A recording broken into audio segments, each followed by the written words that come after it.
Halo, assalamualaikum teman-teman.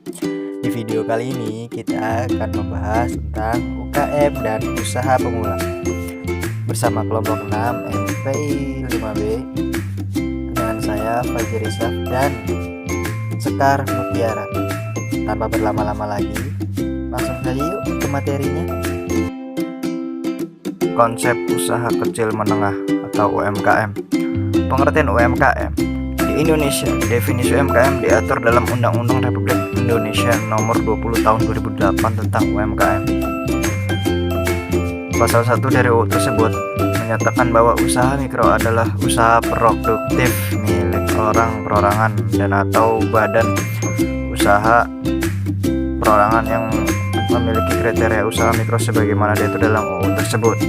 Menurut keputusan Presiden RI nomor 99 tahun 1998, pengertian usaha kecil menengah adalah kegiatan ekonomi rakyat yang berskala kecil dengan bidang usaha yang secara mayoritas merupakan kegiatan usaha kecil dan perlu dilindungi untuk mencegah dari persaingan usaha yang tidak sehat. Berikutnya karakteristik UMKM. Karakteristik UMKM merupakan sifat atau kondisi faktual yang melekat pada aktivitas usaha maupun perilaku pengusaha yang bersangkutan dalam menjalankan bisnisnya. Karakteristik ini yang menjadi ciri pembeda antara pelaku usaha sesuai dengan skala usahanya. Dalam perspektif usaha, UMKM diklasifikasikan dalam 4 kelompok, yaitu UMKM sektor informal. Contohnya yaitu pedagang kaki lima. UMKM mikro adalah para UMKM dengan kemampuan sifat pengrajin, namun kurang memiliki jiwa kewirausahaan untuk mengembangkan usahanya. Usaha kecil dinamis adalah kelompok UMKM yang mampu berwirausaha dengan menjalin kerjasama, menerima pekerjaan, subkontrak, dan ekspor. Fast moving enterprise adalah UMKM yang mempunyai kewirausahaan yang cakap dan telah siap bertransformasi menjadi usaha besar. Sistem keuangan UMKM. Sistem keuangan UKM merupakan salah satu sumber permasalahan yang menghambat kemajuan dan kemandirian UKM. UKM akan diajak dan dilatih bagaimana membuat sistem keuangan yang baik, atau paling tidak mereka sudah mengetahui bagaimana membuat jurnal keuangan. Ada beberapa kemungkinan problem keuangan, diantaranya satu, keuntungan pada umumnya yang dinamakan untung oleh para pelaku. Yang kedua, belum menghitung biaya depresi investasi ke dalam biaya produksi. Yang ketiga, belum menghitung bunga sebagai komponen biaya dalam biaya produksi. Akibat problematika dari masalah keuangan tersebut adalah sulit atau belum mampu membuat perencanaan usaha, antara lain menganalisis biaya produksi, analisis titik impas produk, perkiraan pendapatan, perkiraan rugi dan laba, perkiraan arus kas, sulit untuk mengembalikan pinjaman berupa bunga dan pokok ke bank sesuai dengan kewajiban dalam jadwal pengembalian kredit. Karena tidak ada perencanaan usaha, anggaran keuangan, dan perencanaan arus kas. Berikutnya sumber daya manusia. Selain adanya masalah keuangan, tidak kalah pentingnya yaitu kemungkinan masalah dari manusia ini sebagai pelaku bisnis. Kemudian masalah sumber daya manusia tersebut diantaranya satu, kurang disiplin dan menaati aturan. Yang kedua, kurang pengetahuan tentang teknologi informasi dan bagaimana memanfaatkannya. Yang ketiga, belum mengerti pentingnya kualitas sehingga sering membuat produk yang tidak memenuhi standar yang ada. Yang kelima, latar belakang pendidikan yang kurang mendukung. Berikutnya, keunggulan dan kelemahan UKM.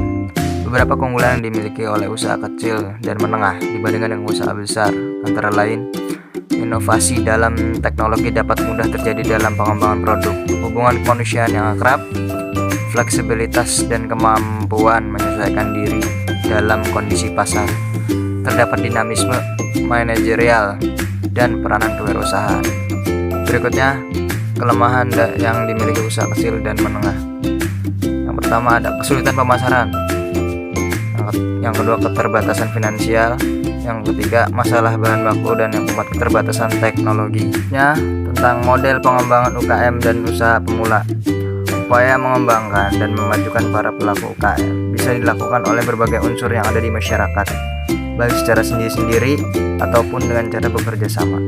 Adapun unsur-unsur yang dapat berkiprah dalam memajukan para pelaku UKM tersebut antara lain pemerintah, baik pusat maupun daerah, yang sebisanya mempunyai kepentingan dalam memajukan pelaku UKM, institusi pendidikan atau perguruan tinggi, lembaga bank yang mempunyai tujuan untuk menyalurkan kreditnya sekaligus sebagai lembaga intermediasi dalam bidang keuangan, dan lembaga swadaya masyarakat yang mengkhususkan bergerak dalam pembinaan UKM atau bisa juga yang bersifat pribadi. Faktor yang mempengaruhi keberhasilan usaha pemula. Berikut adalah faktor yang menyebabkan pengusaha pemula belum berhasil mengembangkan usahanya secara maksimal. Di antaranya, riset pasar tidak lengkap dan tidak luas. Pelaku usaha pemula tidak menyelesaikan masalah. Usaha dimulai untuk alasan yang salah. Rencana usaha tidak dilakukan secara lengkap. Tidak ada kegigihan, tidak cukup modal, manajemen yang buruk, pilihan lokasi yang tidak tepat, kurangnya keahlian tim yang dibutuhkan.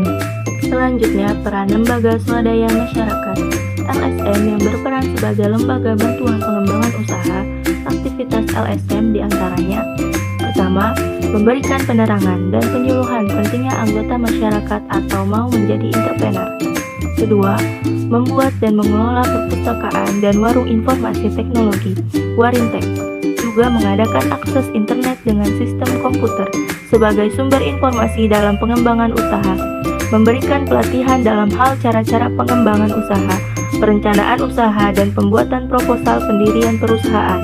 Memberikan pelatihan membantu dalam bidang pemasaran produk-produk, baik ekspor maupun domestik, dengan mencari pembeli atau melakukan akses ke pasar yang sudah berjalan. Memberikan informasi peluang-peluang usaha, supaya tumbuh UKM baru dan pengusaha baru. Membantu memberi sasaran-sasaran pada pengelolaan UKM yang sedang berjalan baik teknis maupun non-teknis.